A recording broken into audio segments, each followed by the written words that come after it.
At midnight, the crash of wood splitting apart ripped me out of sleep. My apartment door did not creak or swing. It exploded off its hinges. I scrambled to my feet, heart hammering the taste of fear bitter in my throat. Standing there in the doorway was Vivian Carter, my stepmother, the woman who had erased my name from every memory of my father and still wanted more. Her eyes were wild, her breath heavy with whiskey, her voice already raised in rage. Behind her stood my half-sister Sophia, arms folded across her chest, her face calm, not shocked, not horrified. She looked like someone arriving early to watch a show. Vivian stormed inside before I could even reach for my phone. "You think you can take back what belongs to me," she spat. "You think you can ruin this family." Her hands were on me in seconds, nails tearing through my shirt as she shoved me back into the wall. The slam knocked the breath from my chest. I tried to cry out, but her fist found my jaw first. The crack was a sound I will never forget. Pain tore through my skull heat and light bursting across my vision. My jaw dropped, useless agony pouring down my neck. I fell hard, my knees buckling palms, scraping the floor as blood filled my mouth. Vivian towered over me, shouting that I was nothing, that my father had never loved me, that even my own blood had rejected me. Her words stung less than the sight of Sophia standing there, still watching, as if she had been waiting for this collapse. My eyes begged her to step forward to do anything. She did not. She blinked once slowly, her face blank. I tried to call her name, but the sound was only a gurgle of blood.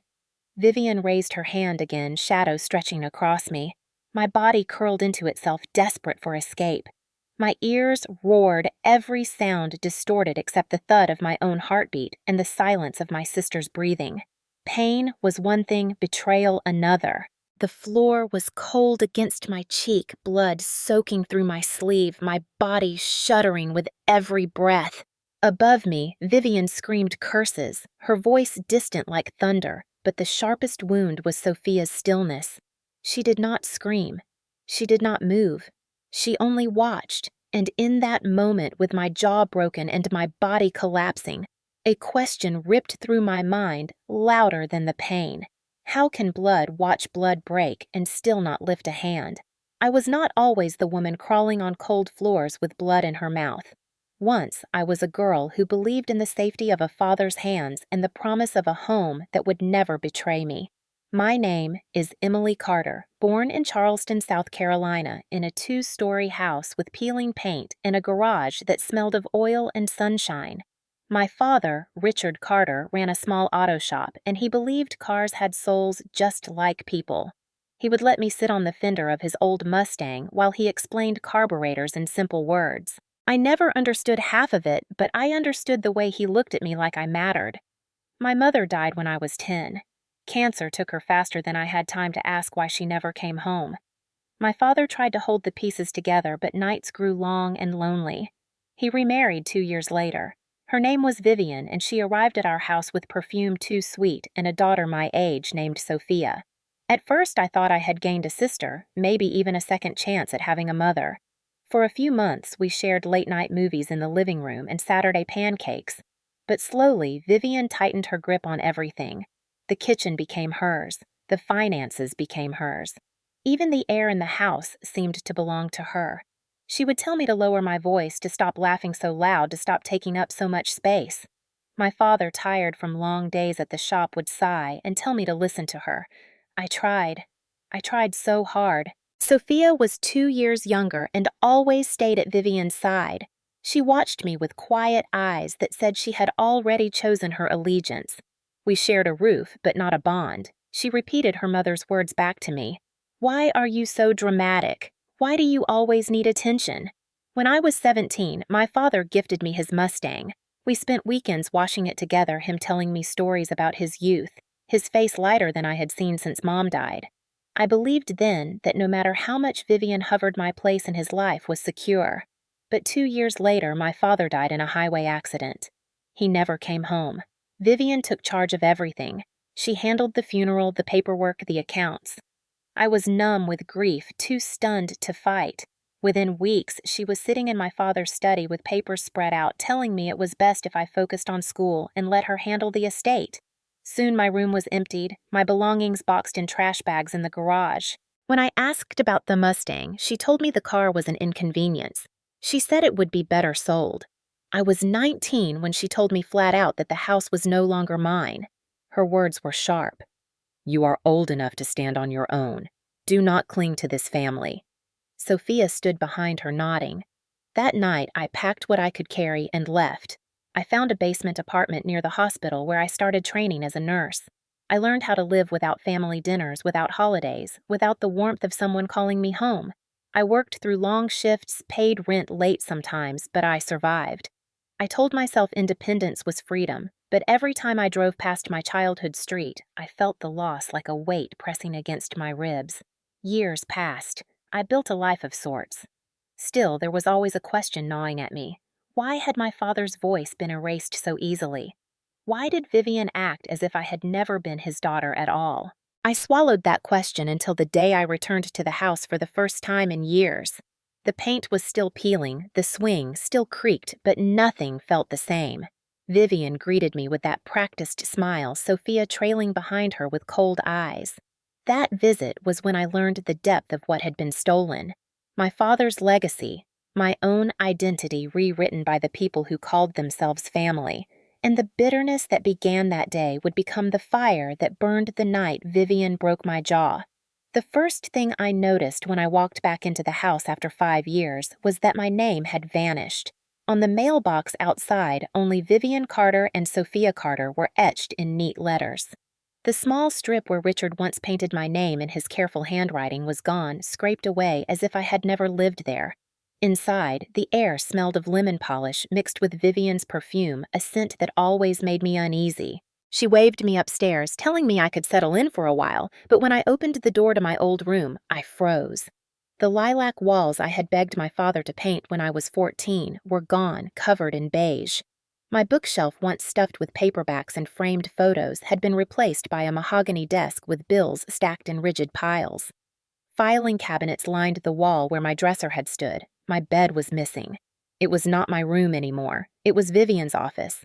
She followed me in, smiling lightly, saying, "You are not a child anymore, Emily. You do not need all this space." I wanted to scream, but only nodded. That evening we sat down to dinner. Vivian dominated the conversation. Sophia laughed at all the right places, and every time I tried to speak, Vivian interrupted. At one point, she looked at me directly and asked, "So, are you still on that little break from work?" I clenched my jaw, forcing myself to say, "I am considering going back soon." Her smirk said enough. Later that week was Vivian's birthday party. She claimed it would be a small affair, but the backyard was glowing with fairy lights, tables covered in white linens, neighbors and church members filling every chair. I carried trays of sandwiches, though no one asked me to, trying to feel useful. When guests began greeting Vivian with hugs and praises, one woman tapped my shoulder and whispered, "Could we get more napkins on table 4?" I blinked and said, "I am her daughter." The woman flushed, stammered, "Sorry," then turned away. The sting was sharp. When dinner was announced, every seat had a gold calligraphy place card. I searched every table. My name was not there. In the end, I sat at a spare chair near the kitchen door, invisible among the chatter. Vivian sat at the head Sophia at her side, and when I tried to join the conversation, Vivian raised her voice over mine until laughter drowned me out. Afterward, I found a crumpled napkin on the grass plain white no name, and I held it long into the night. Less than 48 hours back in that house, and already I was a stranger. It was not just space I had lost, it was recognition. At church that Sunday, Vivian introduced Sophia as her daughter, pausing slightly when eyes shifted to me before adding, "And this is Emily. She helps at the hospital sometimes." The word daughter was not attached to my name anymore. People nodded politely, then returned to talking about Sophia's new job. At home, Sophia passed me in the hallway and muttered, "You should be grateful you are even here." When I asked about the Mustang, she smirked and said it was taking up space. We needed the garage. I bit my tongue, but rage filled me. That car was my father's gift, his last tie to me, and now it was gone like everything else. Vivian insisted I was imagining things when I pointed out that the photo albums had been rearranged with pages missing. She looked me dead in the eye and said, "You always exaggerate. You always see things that are not there." The gaslight burned hotter than the erasure. Bit by bit, I was being rewritten as a guest, a burden, a delusional woman. Every glance, every silence from Sophia, every dismissive wave from Vivian drove home the truth. They were not just ignoring me. They were erasing me. And worse, they wanted me to believe I was doing it to myself. The night after Vivian's party, I lay awake on the borrowed air mattress, staring at the ceiling crack and listening to the wind outside. Sleep would not come, so I crept down the hallway, telling myself I was only looking for my old winter coat. At the end of the hall was the attic pull-down ladder, a place Vivian never touched because she hated ladders. I tugged the cord and climbed up into the smell of dust and forgotten years. A single bulb flickered, showing boxes stacked and old furniture covered in sheets. In the far corner was a wooden chest with my father's initials carved faintly on the lid. My breath caught. Kneeling, I opened it slowly. Inside were envelopes tied with string-yellowed photographs, my baby blanket, and at the bottom a manila folder with my name in my father's handwriting. I opened it with shaking hands. The first page was a letter from him, his familiar slanted script telling me he wanted me to know I always had a way out. Beneath it was a will notarized, stating clearly that the 1967 Mustang and a savings account belonged to me. My name was underlined. The shock was like air filling my lungs after drowning. My father had not forgotten me. He had not erased me. Someone else had. I folded the will carefully and pressed it to my chest. Back in my room, I slid it beneath my pillow. The next morning, I asked Vivian where the Mustang was. She sipped her coffee and replied flatly, "We sold it 2 years ago. Needed the garage." When I asked why she had not told me, she gave me a look of pity and annoyance. "You were off living your own life. It was mine to handle. You need to stop bringing drama into this house." My hands trembled, but I stayed quiet. Later that day, while Vivian was out and Sophia distracted, I slipped into the office that used to be my bedroom. The mahogany desk was neat, except for one locked drawer. My father once taught me how to use a piece of plastic to slide open latches. My heart pounded as I tried it, and with a small click, the drawer opened. Inside were folders with my initials written in Vivian's sharp hand. I pulled them out one by one. The first contained bank documents, a loan of $12,000 secured with my name. My signature was there, but sloppy as if someone had traced it. Beside it, in bold ink, was Vivian's. I felt my throat close. The second folder was a background check with my social security number, my employment history, my credit score. Why would Vivian keep this? The third folder chilled me. It was a typed report labeled Mental Health Assessment. It described a woman in her late 20s suffering delusions and paranoia, manipulative and unstable. There was no letterhead, no doctor's name, only a fake signature at the bottom and a sticky note attached. Use if needed. Protect family interests. I sat frozen, the page shaking in my hands. They were not just stealing from me. They were preparing to destroy me if I ever spoke up. I returned everything as I had found it, locked the drawer, and walked outside into the garden. My chest felt hollow. That evening I met my old friend Thalia at a cafe downtown. I told her about the will, the forged loan, the false report. She listened, stirring her drink slowly. Then she said quietly, "Your stepmother called me last week. She told me you have been unstable. She said you are imagining things." My stomach dropped. "Do you believe her?" Thalia looked away for a moment before meeting my eyes. "I want to believe you," she said, "but this does not sound like the Emily I remember."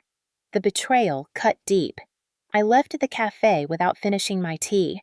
Back at the house, I tried to move quietly, but every floorboard seemed louder than usual. I went straight to the kitchen to breathe. That was when I heard voices in the study. I leaned close. Vivian's voice was sharp. "If she pushes further, we will say she is unstable." Sophia's reply was steady. "No one will believe her. We just need to keep the story straight." My blood ran cold. I stepped back silently, heart racing. The next morning, I saw Henry King, the neighbor across the street. He waved, holding his small recorder he used for speech practice. Something about his expression made me pause. Later, he caught me alone and said, "I think I have something you should hear." That evening, he played the recording. It was faint, but clear. Vivian's voice again saying, "Delete the footage." Sophia answering, "She is going to spiral anyway. Let her look crazy." The words were daggers. I asked Henry why he had it. He shrugged.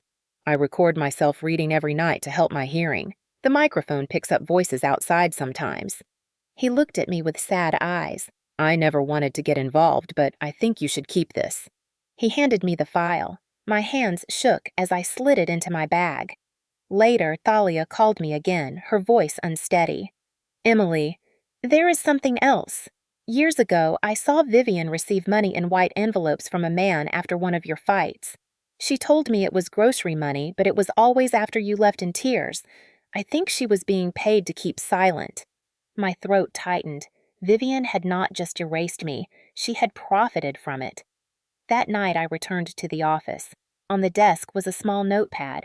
At the top of one page was a scrawl in Vivian's handwriting. "Remove her name from all accounts. If questioned, use unstable daughter narrative." My knees weakened. The plan was written in plain ink. I slipped the page into my bag with the will the bank forms the false report and Henry's recording. By the time I zipped it closed, I knew there was no going back. They wanted me gone, erased, branded as insane. But I had proof now. Proof stronger than silence.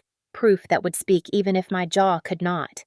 The weight of the evidence in my bag made every step heavier, but it also fueled a fire I had not felt in years. For too long, I had bent under Vivian's shadow, swallowing her lies, enduring Sophia's silence, convincing myself that survival meant submission. Now, I had proof. Real, undeniable proof that my father's voice had not abandoned me, that Vivian had twisted his legacy and forged lies to erase me. I decided I would not slip quietly into the night again. The chance came sooner than expected. Vivian announced a family dinner with a few close friends and neighbors, invited including Henry. She claimed it was to celebrate Sophia's new promotion, but I knew it was another display of control. The table was laid out in its usual perfection, Vivian at the head, Sophia at her right hand, guests fawning and laughing. I sat at the far corner, invisible as always, but inside I was counting the minutes. When Vivian raised her glass to toast Sophia, I stood. My legs trembled, but my voice was steady enough to cut through the noise. "I have something to share, too." Heads turned, forks stilled. Vivian's smile tightened her eyes, warning me to sit down. I did not. I reached into my bag and laid the manila folder on the table. "This is my father's will. He left the Mustang and a savings account to me. He did not forget me. He underlined my name." Silence fell. Vivian laughed lightly, the sound brittle. "Emily, you misunderstand. Those papers are outdated, irrelevant." But Henry leaned forward, squinting at the signature. "That is Richard's handwriting. I have known him since we were boys." Vivian's face paled. I pulled out the next document, a bank loan in my name with my forged signature. I slid it down the table. "And this," I said, "is theft." Vivian's jaw clenched. She whispered Sophia, but Sophia looked down at her plate. Then I held up the false mental health report, the sticky note still attached. "This is the story you planned to use if I ever spoke up. Delusional, paranoid, unstable daughter. You were ready to erase me completely." Gasps echoed around the table. One woman covered her mouth, whispering, "Oh, my God!" Vivian's composure cracked. She stood, voice rising. "Enough. This girl has always been unstable. Everyone knows it. She is making things up again." That was when Henry placed his recorder gently on the table and pressed play. Vivian's voice filled the room. "If she pushes further, we will say she is unstable." Sophia's voice followed. "No one will believe her. We just need to keep the story straight." The words were clear, undeniable. Vivian lunged toward the recorder, but Talia, who had come at my invitation, caught her wrist. The room erupted. Guests demanded answers, eyes swinging between Vivian and me. My heart pounded, my jaw still aching, but I felt a strange calm. I turned to Sophia. "You watched her break me." You stood there while my blood stained the floor. You said nothing. Why? Her face flickered between defiance and shame. Finally, she whispered, "Because if I chose you, I lost everything." Vivian shouted at her, but Sophia flinched, shrinking under the weight of so many eyes. For the first time, cracks showed in her loyalty. I looked around the table, letting silence stretch. This is what family erasure looks like. This is what silence does. My father's voice was taken from me, but I will not be silent anymore. Vivian tried to protest, but the guests were no longer hers to control. Some stood and left in disgust. Others told her they would be calling the authorities. Henry slipped me the recorder again, his eyes kind. "You are not alone anymore," he whispered. The confrontation stretched late into the night, Vivian hurling accusations, Sophia crumbling the guests, carrying whispers back into the neighborhood. I did not shout. I did not need to. The evidence shouted for me. By the end of the night, Vivian's carefully built image of respectability was shattered, and for the first time since my father's death, I felt like the ground under me was steady. The confrontation was not the end. It was only the beginning of justice. 2 days after the confrontation at dinner, the house was buzzing like a shaken beehive. Vivian had locked herself in the office for hours at a time, phone glued to her ear, trying to control the damage. Sophia drifted through the halls, pale and quiet, avoiding my eyes. But outside, the whispers had already spread. Neighbors avoided Vivian's gaze when she waved. At the grocery store, I overheard someone murmur that the Carter widow was not what she seemed. For the first time, the story was no longer hers to control. I knew then that silence was no longer my prison. I had to take it further. I took the will, the loan documents, the fake medical report, and Henry's recording and made copies at a print shop downtown. My hands shook as the machine spit out each sheet, black ink stark on white paper. It was like arming myself for war. I placed them in envelopes, one for the church board, one for the local newspaper editor, one for the police department. Each included a cover letter I wrote carefully. My name is Emily Carter, daughter of Richard Carter. These are the truths that have been buried. Please read and do not let silence erase me. Dropping them into the mailbox felt like pushing boulders off my chest. The next Sunday, I walked into church. Vivian and Sophia were already seated in their usual front pew. Vivian dressed in pearls, her head held high, Sophia shrinking beside her. The congregation buzzed with whispers. The pastor cleared his throat trying to begin, but a deacon interrupted, holding up one of my envelopes. "We received documents this week," he said, his voice trembling but firm. "We cannot ignore what they contain." Murmurs rippled. Vivian stiffened, her smile plastered on like a mask. The deacon continued. "They detail fraud, forgery, and violence in a home many of us thought we knew." He held up Henry's recording device, having received a copy of the file. Without warning, he pressed play. Vivian's voice rang out through the sanctuary. "If she pushes further, we will say she is unstable." Sophia's voice followed. "No one will believe her." The sanctuary was silent except for those damning words. Vivian shot to her feet, shouting, "This is taken out of context! Lies!" But the pastor raised his hand. "Enough, Vivian. We will investigate, but this is serious." People were already turning in their seats, staring at me, some nodding with quiet support. I stood slowly, every muscle trembling, and said, "My father's memory was stolen. My name was erased. My jaw was broken because I refused to disappear. I will not be silent any longer." The room erupted with voices, some in outrage, some in sympathy. Vivian stormed out, Sophia trailing her eyes full of something between fear and regret.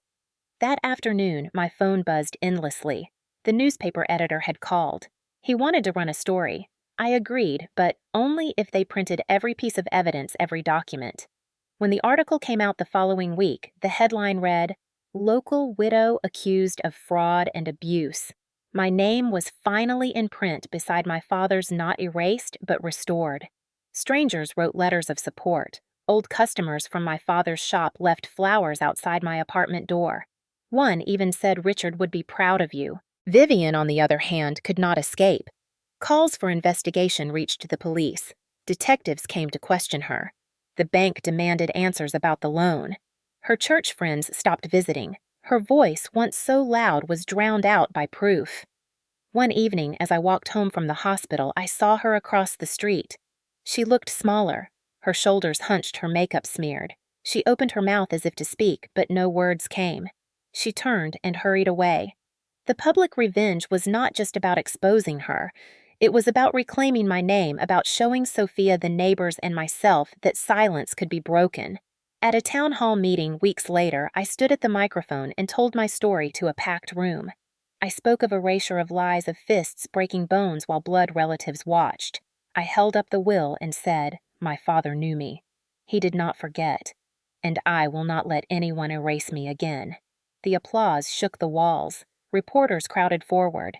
I saw Sophia in the back, her face pale but wet with tears. She did not come forward, not then, but I saw the crack widening in her silence. Vivian's empire of control collapsed piece by piece in public view. It was not just private justice whispered behind closed doors. It was humiliation, exposure, consequence written across headlines and spoken from pulpits. And as the community turned its eyes to me, not with pity, but with recognition, I felt the ghost of my father's hand steady on my shoulder. I had been erased, but I had written myself back in ink no one could deny. The aftermath of Vivian's downfall unfolded like a slow storm, tearing apart the image she had spent years building. Within weeks, the police investigation deepened. The forged loan in my name was traced back to her handwriting, and the bank pressed charges for fraud. The will my father had left was confirmed by experts as authentic, the underlined letters of my name undeniable proof. Vivian tried to argue that my father had been confused, that he had changed his mind verbally, but her words collapsed under the weight of notarized signatures and the recording Henry provided. The authorities arrived one morning and led her out of the house in handcuffs. Cameras clicked as neighbors watched from their lawns. She shouted at me, then her face twisted with rage.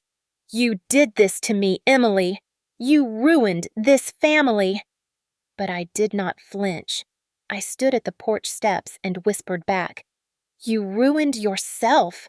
Sophia stood frozen at the doorway, tears spilling silently. The court hearings dragged on for months. I sat through them, my jaw aching whenever I was forced to relive the night she broke me, but my voice never wavered. Witness after witness came forward, neighbors who had seen bruises on me as a teenager, friends who had heard Vivian call me unstable, even Thalia, who admitted she once stayed silent but could not anymore. Each testimony painted the picture clearer.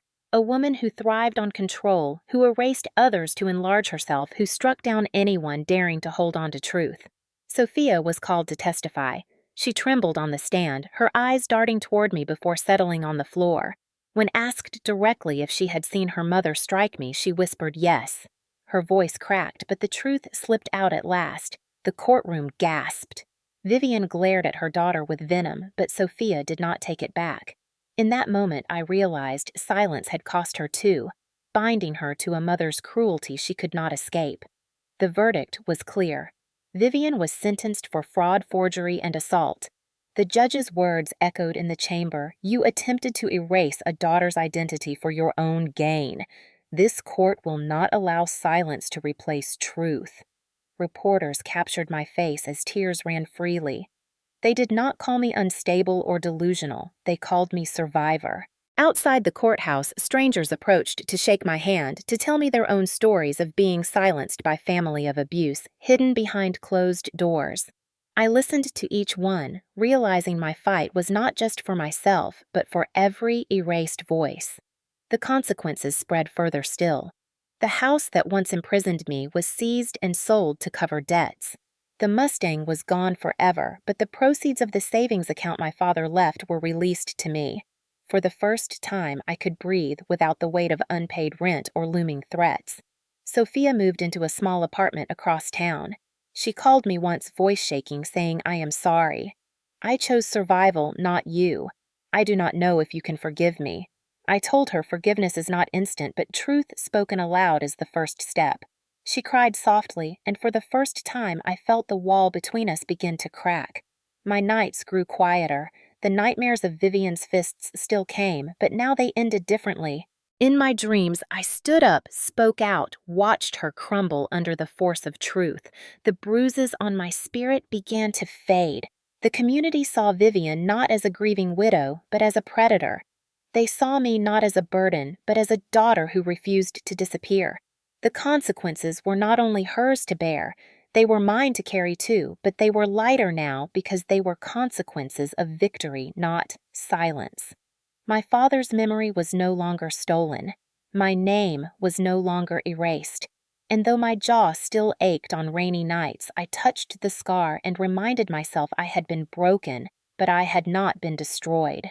Months passed after the trial, and the air around me felt different, lighter, as if the walls that once pressed in on me had finally cracked open to reveal a horizon I thought I would never see again. I moved into a small apartment near the hospital where I worked, decorating it not with expensive furniture, but with things that felt like mine. Second-hand books, photographs of my father, a quilt my grandmother once stitched. For the first time in years, I closed my eyes at night without fearing footsteps outside my door. My jaw healed slowly, a dull ache remaining when the weather turned cold, but even that ache became a reminder, not of weakness, but of survival. Sometimes I traced the faint line along my chin and whispered, "You endured. You spoke. You were not erased." Letters continued to arrive from strangers who had read about my case, people decades older than me, telling stories of childhoods where silence was demanded, where bruises were hidden, where names were twisted into something ugly until they no longer recognized themselves. Many wrote that they had never told anyone, that they thought their pain had been buried with time, but reading about me gave them courage to whisper it aloud at last. I kept every letter in a box under my bed, opening it on nights when doubt tried to creep back in. At the hospital, patients sometimes recognized me. A woman with silver hair once squeezed my hand and said, "My father erased me too, but seeing you stand tall helps me believe I can reclaim myself." Tears blurred my eyes as I hugged her. In those moments, I realized the fight had not just been for my name. It had been for every silenced voice that trembled in the dark. As for Sophia, her journey was slower. She visited me one rainy afternoon, standing awkwardly in my doorway, holding a grocery bag with soup she had made. She looked thinner, her eyes tired, but there was softness there I had not seen in years. We sat at my small table, steam rising from the bowls, silence stretching between us until she whispered, "I thought loyalty meant silence. I see now it only meant chains." I did not know what to say, so I placed my hand over hers. That was enough. Forgiveness was not instant, but it began that day, fragile yet real. Vivian's name appeared in the newspaper occasionally during her appeals, but each attempt crumbled. She was no longer the woman who commanded rooms with her voice. She was simply another cautionary tale of control turned to ashes. I stopped reading the articles after a while. She no longer held power over me, and I refused to give her my gaze. Instead, I poured my energy into living the life she tried to deny me. I applied for a scholarship using part of the savings account my father had left. I enrolled in classes again, walking into the lecture hall with my head high, determined to reclaim not just my name, but my future. I thought of my father often, his steady voice telling me to stand firm, his underlined words in the will, reminding me he never forgot me. At his grave one spring afternoon, I knelt with fresh flowers and whispered, "I carried your truth, Dad." And the world finally listened. The wind rustled the trees, and for the first time I felt his presence, not as a ghost of loss, but as a quiet strength in my own bones. Looking back, I saw clearly the arc of it all, the erasure, the lies, the fists, the silence, and finally the moment when I stood up proof in hand and let truth speak louder than bruises. I understood then what survival truly meant, not just enduring pain, but refusing to let pain define me. To those who still whisper their stories only in the dark, I say this now: your voice matters. Do not let silence rewrite you. Even if they call you unstable, even if they strip your name from every surface, even if they break your bones, you remain unbroken as long as you keep speaking. That is the lesson I carry, the one I will pass to anyone who listens. I am Emily Carter. I was beaten, erased, silenced. But I rose, I spoke, and I was heard, and that above all else is my victory.